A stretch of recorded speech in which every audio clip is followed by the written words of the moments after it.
Hello friends, welcome to the way I see. হাতের ওপর শুয়ে থাকা এই ছোট্ট বাণীটির বয়স হলো 1 মাস।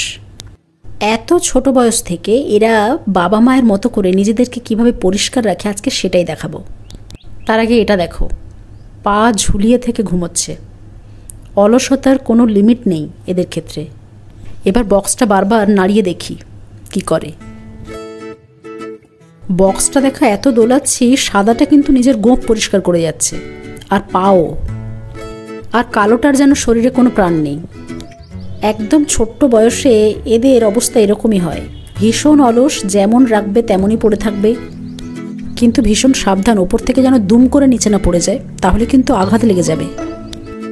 এরা ছোট বয়স থেকেই নিজেদের গোঁফ, নিজেদের মুখ, নিজেদের কান সবটাই পরিষ্কার করে। ওই দেখো, এই উল্টেই গেল। ছোট থেকে যেহেতু এরা একে অপরের সঙ্গেই একসাথে বড় হয়ে উঠেছে, সে কারণে একে অপরের প্রতি কিন্তু টানটাও মারাত্মক। এই সাদা খরগোশটির কিন্তু কালোটার প্রতি ভীষণ টান, খুব ভালোবাসে। সেই কারণে শুধু নিজেকে পরিষ্কার রাখে না, তার পাশাপাশি কালোটিকেও পরিষ্কার করে দেয়। সব র্যাবিটদের এরকম করতে দেখা যায় না। দেখবে যে সমস্ত র্যাবিটদের নিজেদের মধ্যে ভীষণ ভালো একটা ফ্রেন্ডশিপ আছে বা আন্ডারস্ট্যান্ডিং আছে বা একে অপরকে খুব কেয়ার করে, তারাই দেখবে একে অপরের পুরো ফারগুলো পরিষ্কার করে দেয়। তাছাড়া এদেরকে যেহেতু একসাথে একই রুমেই থাকতে হয়, তাই একে অপরকে পরিষ্কার পরিচ্ছন্ন রাখাটা ভীষণই প্রয়োজন। কারণ একজনের গা থেকে যদি দুর্গন্ধ বের হয়, তাহলে আরেকজন থাকতে পারবে না। আর এরা কিন্তু যে কোনো গন্ধের প্রতি কিন্তু খুবই সচেতন। রুমের মধ্যে যদি খুব বাজে দুর্গন্ধ থাকে, তাহলে কিন্তু এরা সেই রুমের মধ্যে থাকতে চায় না।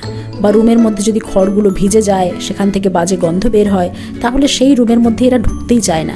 সে কারণেই এদের বক্সগুলোকে প্রতিদিনই পরিষ্কার করতে হয়, আর এদের খড়ের বিছানাগুলোকে প্রতিদিনই চেঞ্জ করে দিতে হয়।